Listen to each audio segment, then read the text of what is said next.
Good morning. Welcome to Door County Outdoors. Tim Duwiniak and Mike Rampolis from Fish Door County TV. Guys, good morning. Chad, how's it going? Going, Chet. Pretty good. Yeah, we'll talk about the final couple of days here of the Katy Salmon Tournament on the back end of the show. But Tim, we have a guest with us today. Yeah, we do. We have Dan Basor, and what's interesting about Dan is that if you've ever had any old lures in your tackle box, Dan's usually the guy that wants to get a hold of them. Dan, how you doing? Fantastic, Tim.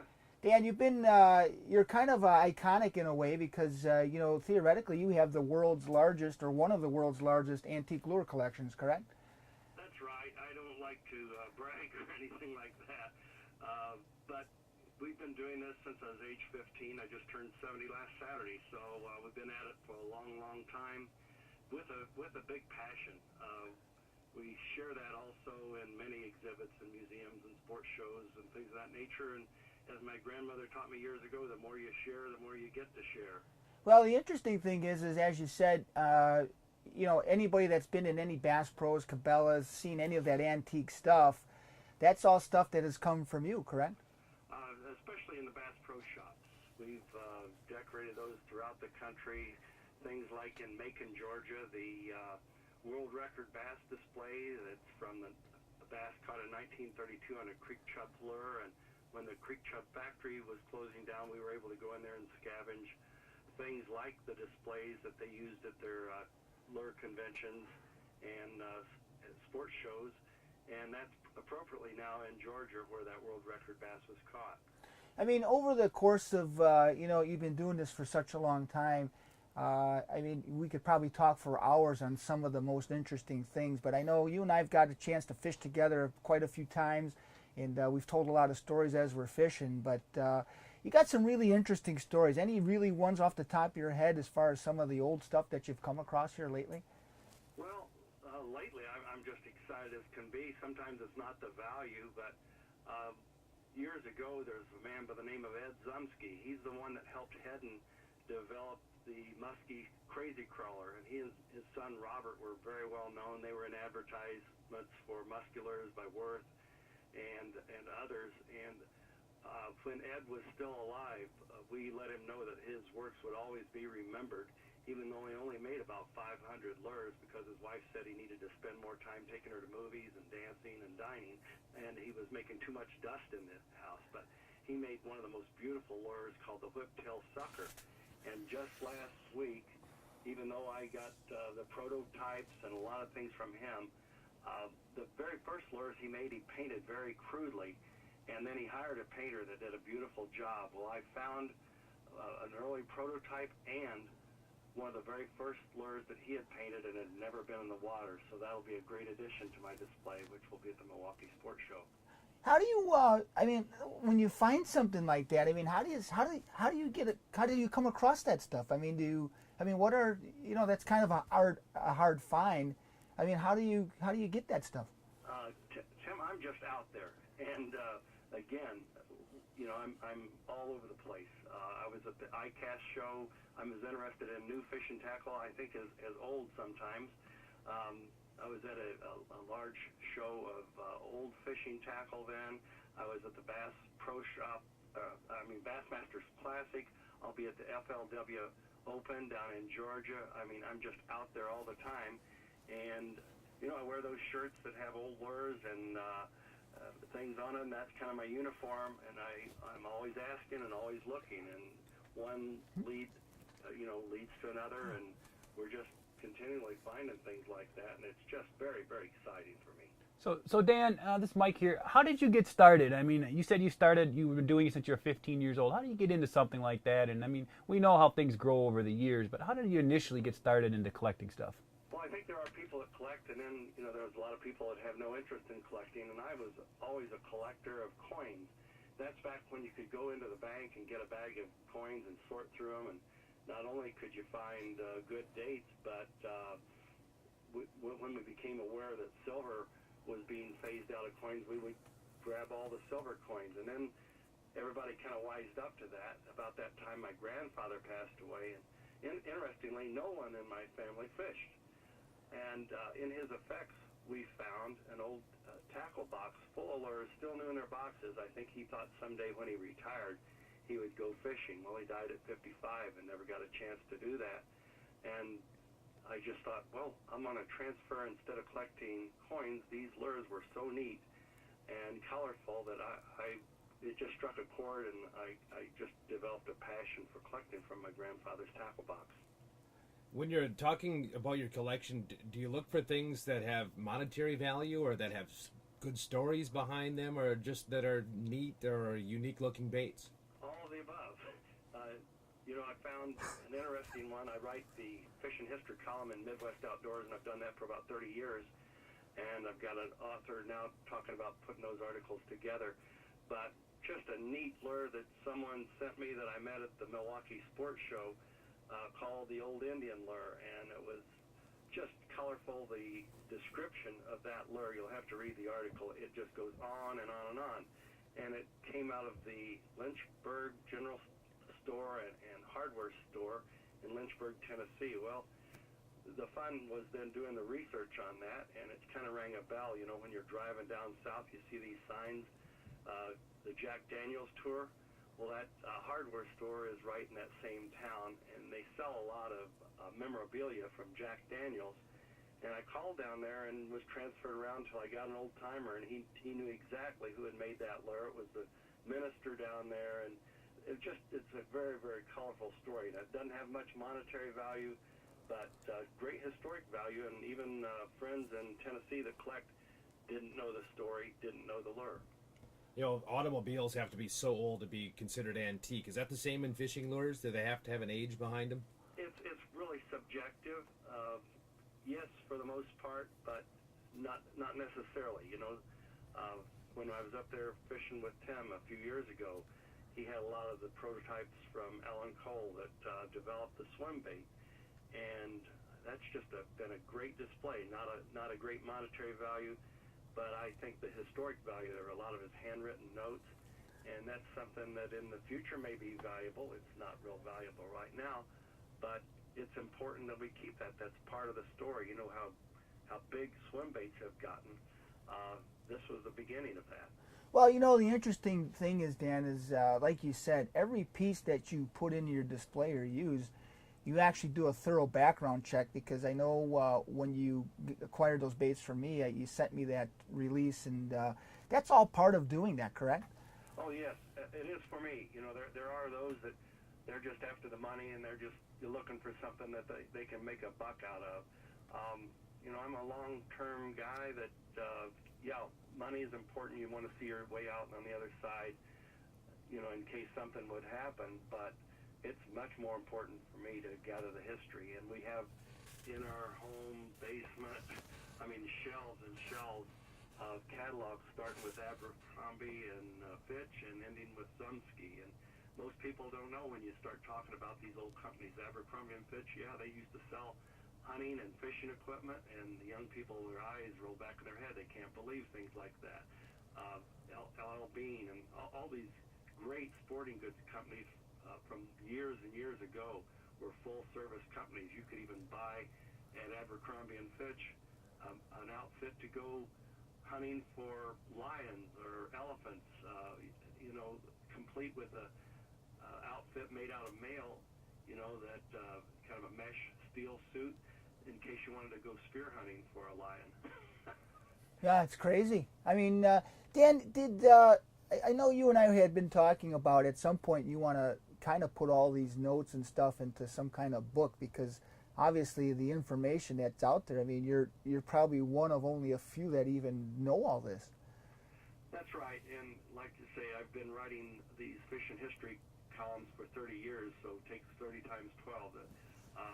The author, the publisher, is very interested in pulling all these together in a book, and I'm pretty excited about that. That'll live on after me. Tim mentioned, Dan, at the beginning, the largest collection. How many pieces in the collection would you guess? Do you know the exact number? If you can count them, you don't have enough, Mike. Is it? And that's true. The house is. I gave a couple presentations recently, and the man that introduced me had been in my home, and it sounds foolish to some that my new Camaro convertible sits out in the driveway because I've got so much old fishing stuff in the garage. The stories, I know the stories that you have told me about, you know, that show like Hoarders. I mean, you actually find fishing people, you know, that have died that are like hoarders, correct? Absolutely. In 1 week, a couple months ago, I filled the van so completely that I could barely sit in it to drive home. And, you know, just very, very interesting. People that started collecting in the 30s and never sold anything, and the fishing items for the people that were handling the estate sale was kind of junk to get it out of there so they could get it to oil paintings and antiques. I mean, it was unbelievable what these two brothers who died in their 90s started collecting in the 30s. They had a good eye, and they had some great, great items in a very modest home. And actually, most of that stuff was never even fished, correct? Oh, absolutely. I mean, you know, it was just amazing. And rods, you know, I even found a little Heddon 7-foot bamboo fly rod that never had been used, still in the tube with the bag. Just amazing, you know. And I've also, in one of my finds, found the very earliest Orvis rod before they made it out of bamboo. It was made out of Lance lemon wood and was in a beautiful wooden box and just gorgeous. And then as I did the study on that, I found that it belonged to a man who went out west after Custer had his last stand. He was in the U.S. 22nd Infantry that went out and kind of cleaned things up, and he had carried that fly rod with him out west. So, Dan, let's put you on the spot here. What is your favorite piece? Do you have something that you really stands out to you? I mean, I'm sure it's hard because I'm sure there's several, but do you have one that's really special to you? I'm asked that, and really, I think it's like the best analogy I could use is like asking a musician what their favorite note is. You know, I like it all. And it can be something ridiculous like the Indian lure we talked about, or something great like a Haskell minnow, which there's less than 20 of those known in the world, and I found 2 of the 20 out in the field, and you know, I love it all. Well, the one thing that's interesting is that not only do you collect, I mean, we'll talk about your fishing prowess, because I have fished with you, and you actually are, you've actually taught me quite a few things over the years. But tell me about, like, when you do the antique fishing contest. I mean, you know, the whole thing there is that you got to use all antique equipment, correct? That's right. We use pre-1940 equipment. We're ready. The next one's going to be in September out at Lake George. And just like in my tournament fishing days, you got to do your, you know, study of the lake and the waters and, you know, what kind of fish, et cetera, et cetera. And I wish I could remember the name of the lake. It was up in Wisconsin last year where it was held, and it was a mystery lake. We didn't know until we got there what it was going to be, and we got on this lake, and it was just choked with weeds, lily pads, and everything else. And as soon as I saw it, I mean, it just triggered in my mind, get that old Johnson silver minnow, which started production in 1922, and I fired it out on this with this old steel rod and a early level line reel that had been made back in the 30s, and I thought, you know, as I cast it a mile, I was reeling it in, and I thought, now when one hits, I've got to be ready with my thumb. You know, notice I didn't say if it hit. And I didn't crank it 5 more times, then called wham, and I brought in a 21-inch fish. Well, that kind of confirmed that was the bait, and I went on and brought in 5, and nobody else in the contest had more than 1 fish. And then we had a casting tournament, as we have each year, with the old equipment. The first round was with the early non-level line bamboo rods and all made back at the turn of the century. And I was on fire, you know, and just happened to be first up and just hit target after target with that. And it kind of, I think, put the fear of God into the others, and they started shaking a little bit. And I won that, and then the one with the 1940s level lined bait casting, I won that pretty well.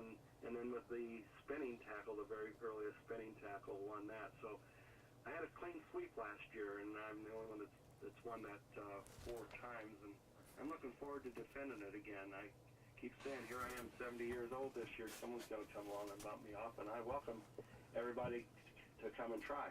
But that's not the first time that you've ever won. I mean, you're kind of holding the cat in the bag here a little bit because your casting championship, you've won how many times? Many times.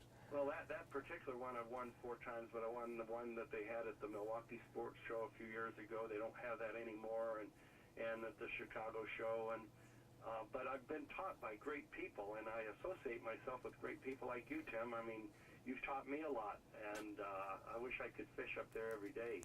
But I got so many other things to do, you know, and it's just a joy. I mean, there's just certain ways that you hold the rod. You know, you have your thumb on the side instead of so many people have their thumb on top. That frees up your wrist. You keep your elbow close to your body so it's stationary. You're not moving the axis point around, and there's just all kinds of things. You line the bait up with your rod. That's your sights, and you let the rod, you know, do the action. And I'm just learning things all the time. Like at the ICAST show, there were some of the people that had been with Luz years ago, and now they're selling a new computerized guide system, and they taught me more things about just rods and how a rod needs to be built.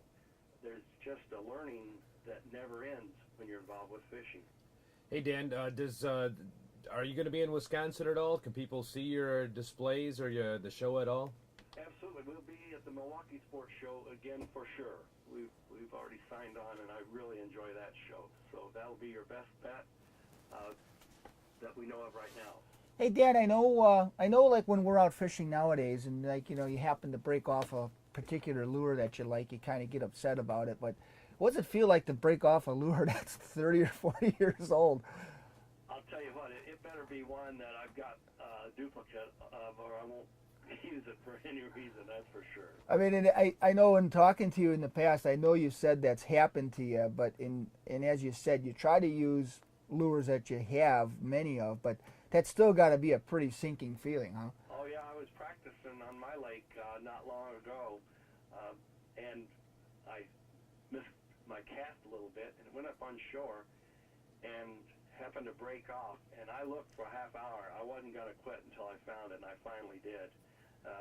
But you just don't, you know, one time I was using a Roberts mud puppy, though, up in Wisconsin, and I saw, and it was a really nice old one, and I saw a fish, big muskie break, and I reared back and fired, and that's the one that would break away if when the muskie hit. Anyway, with a hard cast, the body went way back in the woods, and I looked for an hour and a half and finally had to give that one up. Hey Dan, we're almost out of time here. You know, if someone has some older type stuff or looking for some background or anything, is there any way people can get a hold of you? Absolutely. I welcome their calls at 630-393-FISH.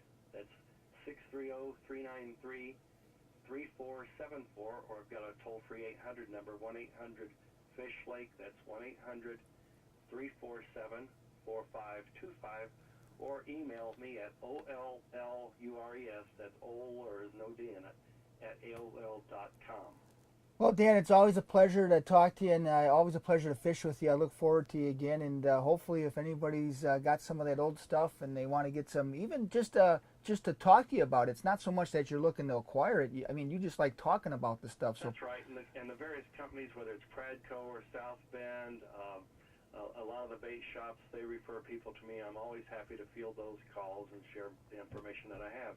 Well, it sounds great, Dan. We appreciate you coming on, and we look forward to talking to you again soon. And I look forward to seeing you and fishing with you again soon. Hey Dan, before you go, I got these old Howie flies. Is there any value in those? Oh man, they're too valuable to even talk about. All right, thanks a lot, Take Dan. care. Okay. Dan Basehor joining us this week on Door County Outdoors, and some very interesting stuff. Could probably go on and on with him. Just be nice to see some of the pictures, you know, of some of the old lures, because you just, like you say, you never know what's out there. I've known Dan. You know, Dan's the type of guy that you wish you would have met years and years ago. And I met Dan probably 5-6 years ago. Started fishing with him, and he's one of those guys that there's, you know, you hate to say it. Dan's 70, and hopefully he'll live for 70 more years, but. He's one of those guys that there's, as far as the information that is in his head with what he knows about the fishing industry, not too many people that know what he knows. I mean, and over the years that I've known him, back when we had the store net, people would come in from time to time and bring in a lure or a reel and ask, and I would call Dan, and just over the phone I could describe to him what it was, and I'd tell him what it was, and he'd because most people would come in and say, they're looking like, some people want to just get a big payday. And so he'd tell me what it is, he'd tell me what the value was, he'd tell me how rare the thing was just off the top of his head. And not that I've ever brought anything that's too tough to him, but he rarely gets stumped in that kind of thing. And if he ever does, he always has the research, to go behind it. But the one interesting thing is that, his collection is probably worth, I know he has told me a couple $1 million, somewhere in that value. The only sad thing is like, collectibles in the economy that we are now, just, when the economy drops and, people don't have that discretionary income, collectibles kind of drop too. So that's what's kind of happened in the fishing end of it. And we've also talked about, well, what is his plan? Is he going to sell off the collection? And, because no one's going to come in and give him what it's worth. So his fear is that at some point he'll have to piece it off, or when he does die, hopefully someone will step forward to purchase it, because it really is an incredible collection. And all his stuff that you see in all the Bass Pros, Cabela's, all those stores, years ago he used to rent that stuff to them. And due to just issues with stuff missing, now he just sells it to them. And again, he keeps all the single stuff and all that rare stuff that he only has ones of, he'll keep. But any of the doubles in that, he'll sell off, and to displays like that, because part of the fun of that is going into those stores and seeing some of that old stuff. And then even some of the old timers will go in there and, oh boy, I had a reel like that, or I remember a lure like that. And it really is amazing though, when he tells you the stories, because we fish, and I don't have anything that's new in a package other than what I'm using now. That I just bought. But there are people out there that have, like he said, many people have bought stuff just to have it, to hang on to it. Someday they thought they would get into fishing, started collecting it, not just to collect it, but with the hopes of someday fishing. And he finds that on almost a daily basis. He gets calls, and it's kind of funny. And again, now that the economy is where it's at, it's good for the collecting side of it, because a lot of people want to get rid of this stuff. People get older, they die, husbands die, wives want to clear out the basement, and he gets a lot of those calls. And just recently, we talk about the Lindners all the time. Al Linder and Ron Linder, owned Lindy, and they developed a lot of baits. He actually found a bait, one of their first baits. There's only one of that he has, and he's putting a big display on. I'm sure it'll be at that Milwaukee show. Which is kind of cool. So when I talked to Lindners about it, they actually thought it was really interesting. Here they're the people that developed the product. They don't even have the product, but yet Dan has one. He actually had one new in the box that someone never used, and it's one of maybe one left or a couple left. And really interesting. He's really passionate in what he does. But the side note is that he really is a good fisherman. His history with BASS, one of the first anglers to fish there.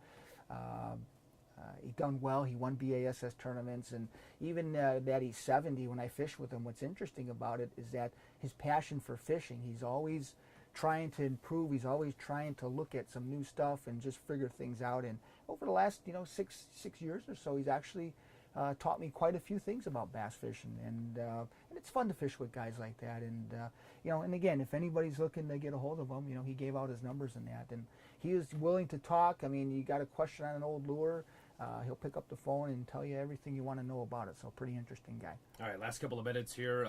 This is the final weekend today and tomorrow of the 30th annual Kewaunee-Door County Salmon Tournament, and as of midweek, a 26-pounder was leading it. That was caught around midday on Sunday out of Kewaunee. Yep, just what we talked about before. I mean, a lot of guys, they don't fish that. Even in the article we were reading, they're talking about, a lot of guys are back at home at that noon time, taking a break because they're out in the morning. They're going to go back out for the afternoon, late evening bite, and it shows you that a lot of those big fish are caught right in the middle of the day, that 10 to 2 time. We talk about it a lot, and there's another example. I mean, 26 pounds, like we said, somewhere in that range, and, right in the middle of the day. Shows you there's not a bad time really to be out there fishing. That's kind of what we talked about on this show last week as well, or the week before, whatever. As of late Tuesday, I think 5 of the top 10 fish were from the Washington Island area. Yeah, that northern Door area. Bailey's Harbor, I think, had one that was in above 20 pounds. And the interesting thing is we haven't talked to Kevin Nazi in a while, but I remember a few years ago we talked to him about those stats with the tournament. And like Mike said, that 10 to 2 frame is, if you go back for the, whatever, how many years, 30 years, that really falls into play. Every now and then you get an oddball, but those fish aren't caught at 4:30 and they're not caught at 9 o'clock, 10 o'clock at night. The winners, they're midday, and that suits my fishing just fine. Yeah. And what's kind of interesting is we'll see, because we'll see how it all ends up. But there's not a whole lot of big fish being caught, and that could speak for some of the fishery as a whole. We'll see what happens, But I mean, even compared to last year, we look at some of the fish that were brought in. The numbers seem to be, on average, a little lower this year. And maybe this weekend, we'll see some big fish come in, but it'll be interesting to see how the final numbers tally up compared to the year before. And I think, under that 26-pound fish, I think the next one is like 21 something. Yeah. So it's quite a pretty big, low. a big jump from. And a few years ago, I think we had that same scenario. A low 20-pound fish won it, but it is what it is. There's still really good numbers of fish out there for people to catch, fun fish. From talking to some of the people, maybe they're not catching the tournament-winning fish, but they're having a great time catching them. I know earlier in the week, I was fishing up north. I know a lot of the ports got a lot of boats launching out of them, a lot of private boats, a lot of boats from out of state. So obviously the word's getting out there that the salmon fishing really is on fire, and encourage anybody to get out there and enjoy it. And still a little bit time left in this tournament, and if you're, you can't win it unless you're fishing in it. So how about that walleye tournament out of Oconto last week? How'd that go? That was interesting. It was won by Joe Ocado, I believe is how you pronounce his last name. And it was kind of an interesting format because it was an AIM tournament where they do the catch, photo, release thing, and they don't bring fish to the weigh-in. And it was a team format. I'm not exactly sure how they structured it, to be honest, but I know he fished with his dad, and then he also has a co-angler in the boat as well. So it was kind of interesting that they were able to run a few more lines than they're normally used to, and they actually fished, from what I understood, they fished the east shore. They fished some deep structure on the east shore as opposed to most guys trolling on the west shore in the big mud flats. So they took a little different approach, and they weighed in some real nice fish, and it was a good tournament. I mean, overall, they caught some big fish, a lot of fish. The weather was went from windy and rough one day to pretty flat calm the next, so they had some issues to deal with the weather, but nice fish caught, and just highlights the fishery again. How does that, you see all the other tournaments that are holding up the big fish with the cameras, so you'd hold up the photo and smile? It's kind of interesting how they do that, because they actually have like a board there, a screen, and then the guys actually they slideshow the photos as they go through, and there's actually some of the guys, especially the leaders later in the second, third day, they'll have cameras out there with them, like mounted cameras or guys with cameras. And don't they update right away too? Yeah, they will, so they can keep a pretty constant update on who's fishing and who's doing well, and they do a pretty good job in terms of like showing interviews from the water and how the guys are going with their little video clips. So it's kind of a unique format. It may be the wave of the future, time will tell. But to be able to run a walleye tournament at the end of July when the water was 80 degrees out there, I think we all know what the fish mortality would have been had they brought all those fish back to the dock, those big fish especially. So it's kind of nice to see them caught and released right away. All right, we're out of time. What's up this week on Fish Door County TV? This week we got the second part of our Washington Island trip where we're targeting smallmouth bass up there. And we're going to talk a little bit about the ferry and the ferry ride over and how you can take advantage of that. So kind of the second part of our little adventure up there. All right, sounds good, guys. See you again next week. Chad, we'll see you on Thanks, the water. Chad. That's Door County Outdoors on WDOR, brought to you by the Neighborhood Pub and Grill in Sturgeon Bay.